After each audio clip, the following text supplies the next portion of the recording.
It took 4 years to see this dream realized. There was possibly about a dozen women who had gathered there and shared their dream reluctantly. And the message was so profound that they foresaw a participation in the great gathering. They conceived of the elders gathering and looking for solutions to the many crises that our people face, and our grandmothers are crying. And we look to the elders to help us. In finishing this work, I was searching for a way to refer to this work that we're doing, and a young man who's very familiar with the Cayuga language said, what you're trying to do is... Jidwá, let's become again.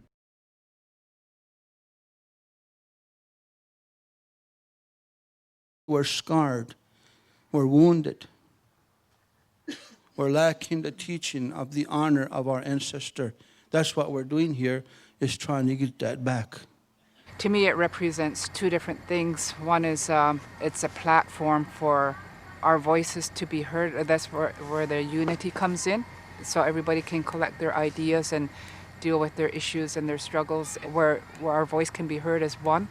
And that's where the Ganyohonyo comes in, the Thanksgiving address, putting our minds together. And so I know it's for that on a political point of view. And the second part is the spiritual. There's a lot of spiritual elders here, people that have brought medicine bundles, their staffs that are a spiritual part of them. And I think that's good medicine that they're bringing into the community, and it's all about healing all the pain that our people have gone through. So at this time, we're talking about the wiping of our tears. It's time to heal, and ways to find that the process of healing.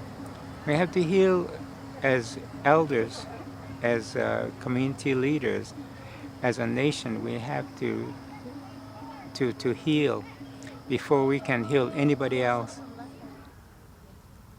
My heart is full. That came down that Chiefswood Road, seeing all these elders, all these people, way probably about this is a small reserve, but about 2 miles, all these people sitting along the road. It was a beautiful feeling, coming down here, and then big welcome here by a lot of elderly people.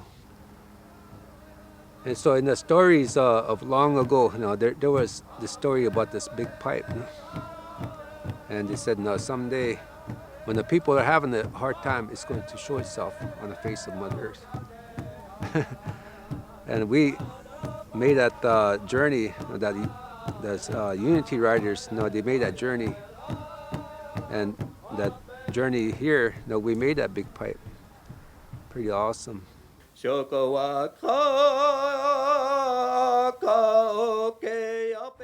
want to quit drinking and drugs and that. And then it ended up being that I learned a lot of things spiritually on this ride. I've really received a lot of gifts from a lot of different people. I met relatives I didn't know I had. We were carrying the message of peace and unity, and we wanted to present to our elders and ask for them our elders and our leaders, to bring down the barriers that are preventing them from leading our people. And unity is also about, uniting yourself and centering yourself. And that goes along with drugs and alcohol, and putting that aside and, picking up your medicines and, meeting new people and talking to elders. If you work hard and if you do what your heart tells you to do, you can accomplish a lot. And that's one of the main reasons why I chose to come on this unity run. You know, it had to happen.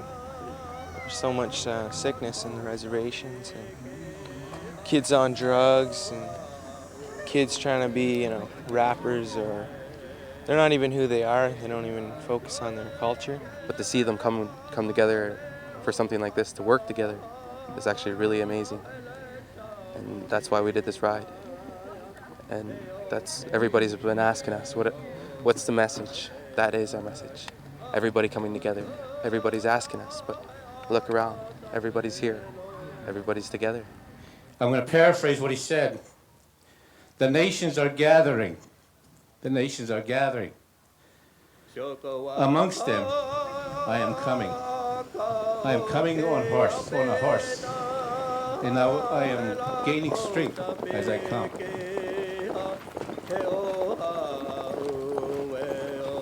My friends and relatives, it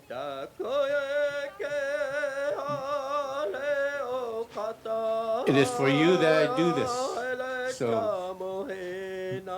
take heart, continue, because for this I do what I do.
The ride that took place eventually from Fort Yates, North Dakota to Haudenosaunee, beginning in 1986 to 1990, there was well over 1,000 people participated directly, I mean with horses. We needed some sort of spiritual life, I guess, or at least an understanding of our own laws, our own customs, and our own rituals. In this journey, what it provides is it takes our talk of traditional knowledge and spirituality and makes it real. And that's the magic of this Unity Ride journey.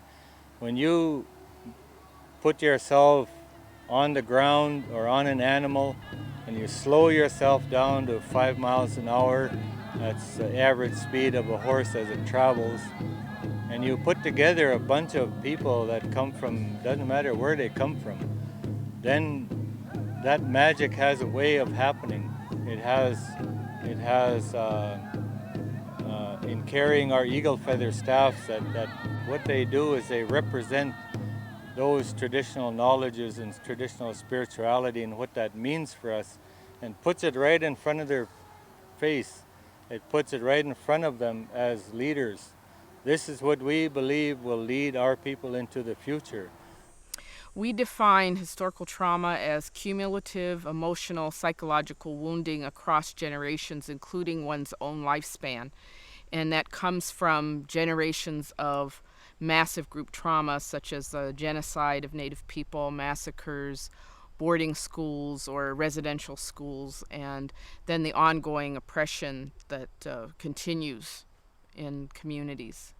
1878 was the first experiment by an Army colonel named Henry Pratt, who believed that if you use these methods, they were very militaristic, that you could civilize children and educate children in that way and sort of turn Native people into dark imitations of white people. That's kind of what Luther Standing Bear says. He was in the first class at Carlisle, that he felt like they were going to be no more Indian but to become dark imitations of white people. And that's exactly what Pratt had in mind. He also used to say, in order to save the man, you have to kill the Indian. So it was really a form of genocide. There was approximately 80 to 100 residential schools across Canada within that 150 years, and I think the last one just closed up here in the 80s or the 90s.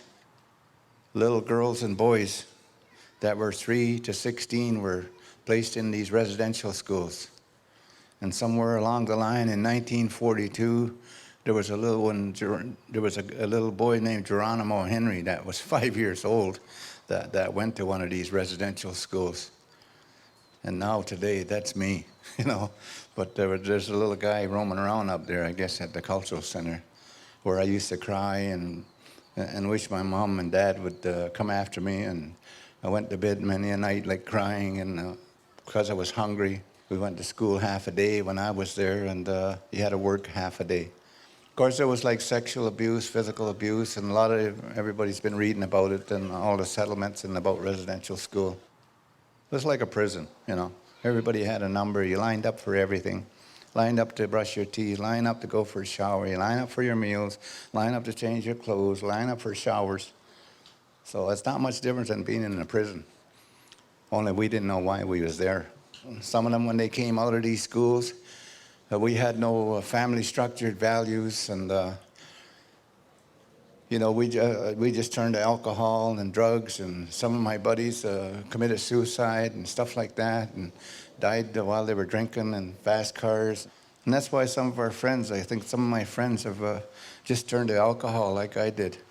But there again, I was kind of like one of the lucky ones, I guess, that I survived it. I think we have a responsibility to help our people to heal from this historical trauma. It's a responsibility to not only our ancestors to help with this healing, but the current and the future generations, for the children and their children and grandchildren that will come after us. And that because if we don't do something, they're going to still be suffering from this.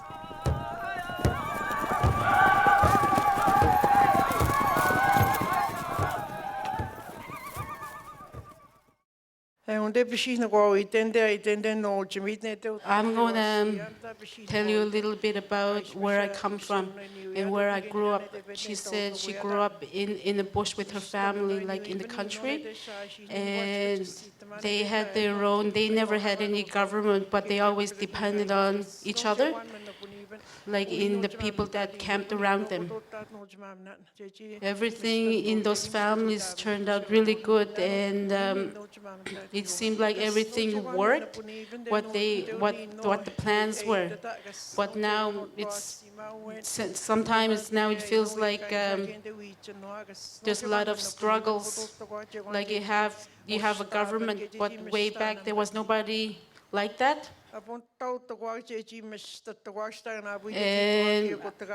I didn't know anything about drugs, alcohol, and in way back you didn't see any person commit suicide. You never saw that. But in those days, youth still got mad or angry, but they never thought about killing themselves. You never seen that growing up.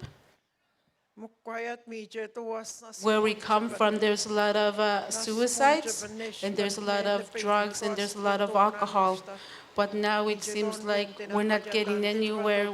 There's no way out because the community is isolated. We don't know where to get help.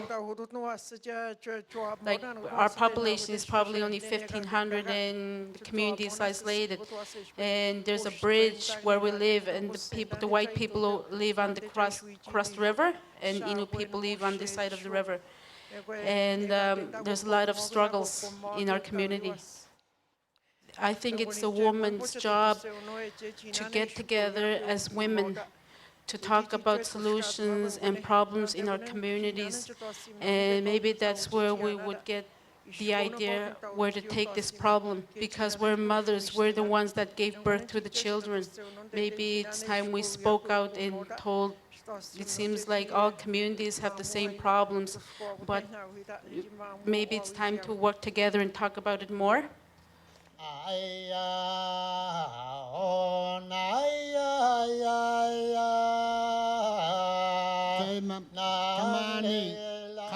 When I was born, we were living in the ways of the Inuit, pure Inuit and without the help of the others.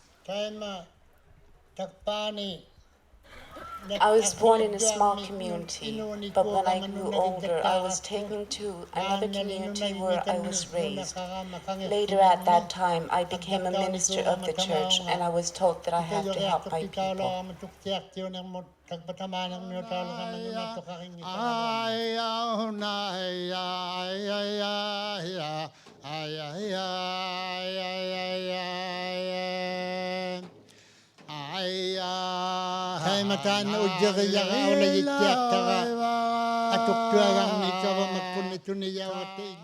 And back in 1968, the government came to us and they gave us houses to live in. They told us how to live our lives. And back at that time, back in 1968, that was the first time that I saw people using alcohol, and that is not our way of life. Our way of life is changed.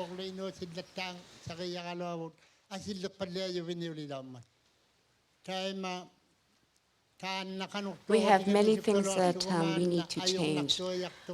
As one person, we might wonder how we can make those changes to take effect, but together as one people, we can do it. We can start making the change, even though you are of different background than we are one people, and together we can make a difference.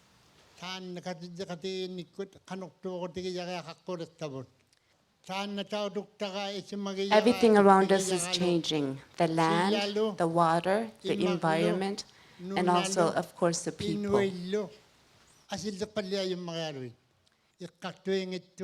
I am not judging anybody, for before I can do that, I have to look at myself. I am just a human being. Maybe I'm not perfect. I don't have all the answers. But we do have to think of the future generations, and we have to prepare for that. And as First Peoples, we have to stand proud of who we are, because looking back into the past, we as First Peoples had very many hardships, and they survived. They had the will to survive. We still have that will to survive today. I don't know how many of you people are aware of the Lubicon. We're a little tribe northern Alberta. About 500 of us. Or the part of the country where my people have been lived, raised there for centuries, is probably one of the richest piece of turf in North America. We've got oil, gas, we've got tar sands,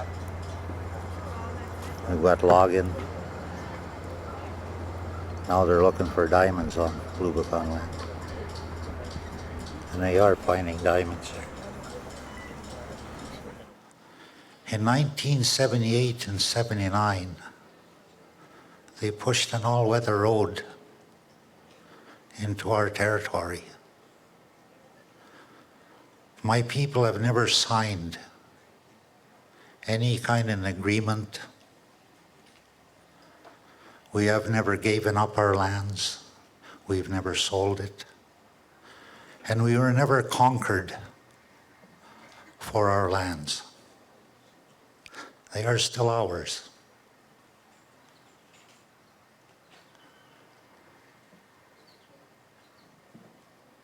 What I'm talking about here today is something that happened within our generation. I'm not talking about something that happened 100, 200 years ago.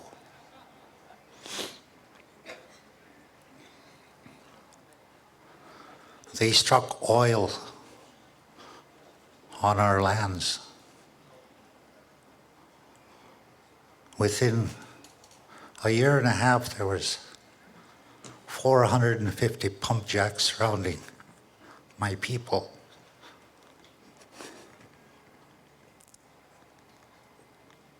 Then our women start having problems. Within that period of time, out of 21 pregnancies, we had 19 stillbirths. That was foreign to us. It has never happened to us before.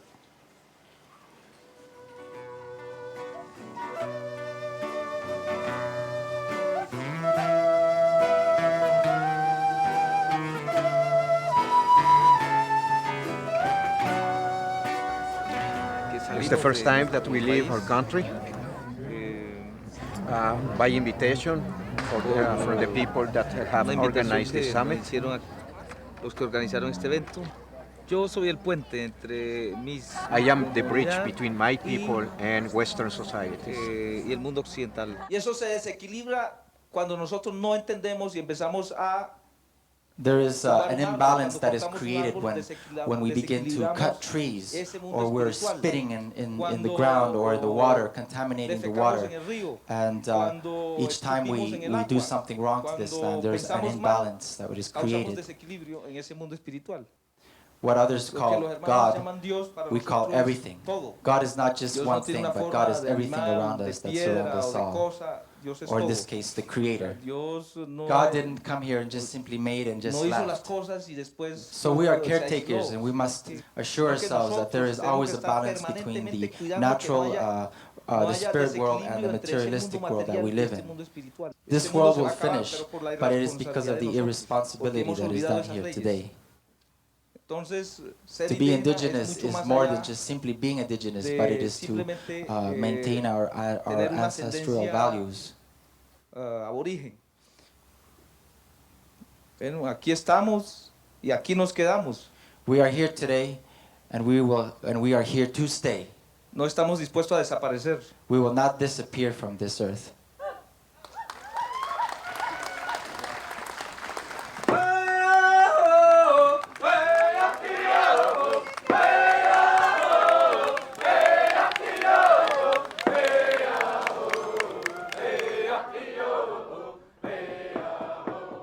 In medical school, I mean, we learn medicine, and we learn about health, but you're not taught about healing. You're not taught to be a healer. You're not taught what healing is. That's not a part of it at all. And that was the biggest reason I went into medicine, and that I was finding that that's not what I was learning, you know. So I thought this is an opportunity for me to learn about healing and perhaps look at some of the things that I need to heal myself. And so I went on the ride with my youngest son, who at the time was 9. We went out on the ride for about 3 weeks in total, because we drove to BC to get there. And it was a life-changing experience for both me and my younger son. And it was very powerful, actually, because when we were there, it was a couple of nights before we left, that he got up around the fire and he said he wanted to speak. And so what he said was that, and this was in his own words, he said he apologized to everybody who was there. And he said, if I've done anything or said anything that's been disrespectful since I've been here, I apologize. Because one of the things he said that he had learned was about respect, and about respecting his elders, about respecting the traditions, about respecting who he was as a person. So he learned a very big lesson there, and it was very moving because they were all men, mostly all men around the circle, other than myself and Bonnie Freeman and a lady from the Seneca Nation. And they were, I could see that they were near tears. They all had their heads bowed, and it was very powerful. I've gone through many communities in Canada, roughly about 50 or 60 communities over the last couple of years, and I've met with elders and healers and talked to them about issues that they find important around traditional knowledge and traditional medicines. And one of the recommendations that comes from them is that they want to be able to meet and come together on their own terms. So not in the sense that in a lot of cases, gatherings are going on or being planned, and then elders are asked to come and join and to bless the occasion and things like that. But they want to gather, such as this is in this summit form, to speak about the issues that they are concerned about and to put forward possible solutions. And I think the Elders Summit is a very good attempt at trying to do that. We've been lucky enough to meet with a group called the Union of Yahe Healers. They're a group that's based out of southern Colombia, the Amazon Piedmont, and they are focused on protecting and promoting their own traditions, which are centered upon their sacred plant, which is called Yahe. The union is kind of an unofficial organization, and they get organizational support from the Amazon Conservation Team, which is based out of Washington, D.C. And through meetings that I had with the Washington people and the union, we were able to bring up a number of the traditional healers from that area. Porque las personas que no son indígenas llegan a las comunidades indígenas. There are outsiders, researchers who arrive in our communities who are interested in how indigenous peoples live and what are our secrets. Cómo vive el indio o cuáles son los secretos. Y por eso nosotros hemos luchado and for that reason we are struggling to protect our medicines and our knowledge, and despite this there are still people who come in to try to take away our knowledge. De nuestra cultura y de nuestra sabiduría. Y por eso creemos. For this reason we believe that our medicines can never be patented. Nunca puede ser patentada. Aunque even though the sacred plant that we use, the Yahe, la planta sagrada is patented already. el yagé está patentado.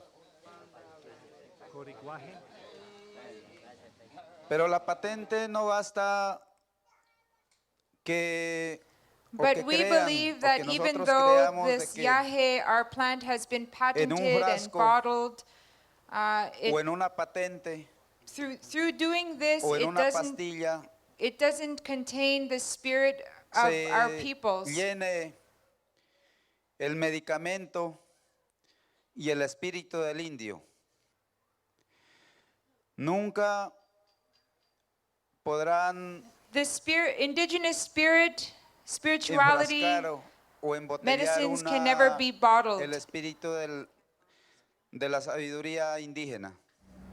Es muy preocupante. It is really important and worrisome to know what we have here from the youth, and also to hear they are trying to recover some of the things that have been lost. We have seen that many of the elders here speak the language, and it is really important to see that the youth are trying to learn, to know through the language what they carry.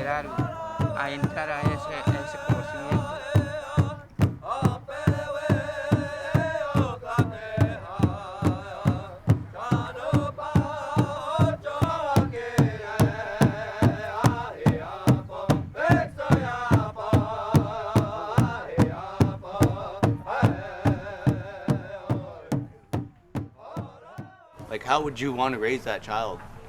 You know, would you want to go through that society with that paper, or would you want to go through these midwives? You know, how important is it for you guys to, you know, give that opportunity to that child to, you know, give that right to him, you know, or her?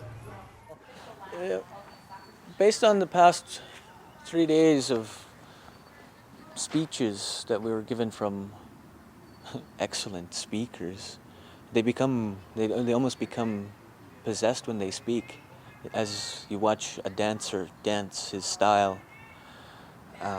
And from there, it was really important for us to be down in the tents during the morning to listen to those speakers, and that gave me direction in order to relay the message, put it in a way that was understandable, that was acceptable.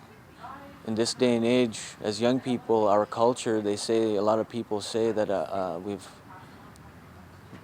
we've put it down. We haven't put it down. It's just in transition right now. We're still hanging on to our way of life. In this kind of setting, the horses are coming. Okay, and they come because they have what they call the horse spirit. That spirit is the one that guides us like a light, and we are following that. And those lights, it is connected to the holy ones. That holy ones are then, in many ways, bring us together. So in order for us to really heal and look to the journey ahead, these holy ones are there just like a circle. We are in the middle of it. And they are very, very happy today. We know that. So that we are finally beginning to move as people with a capital P into the future path. And here today we're wiping our tears so that we can go the next 500 years. And that is very, very important. We want a very positive 500-year calendar. Each group, each tribe, each nations have a calendar. Theirs is 500 years. And we want to be able to enter that pathway with a good, sound mind, spirit, and health.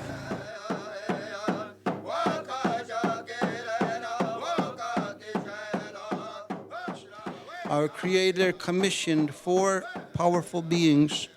We call them the sky dweller beings. They don't have a body like you and I, like almost invisible. They are,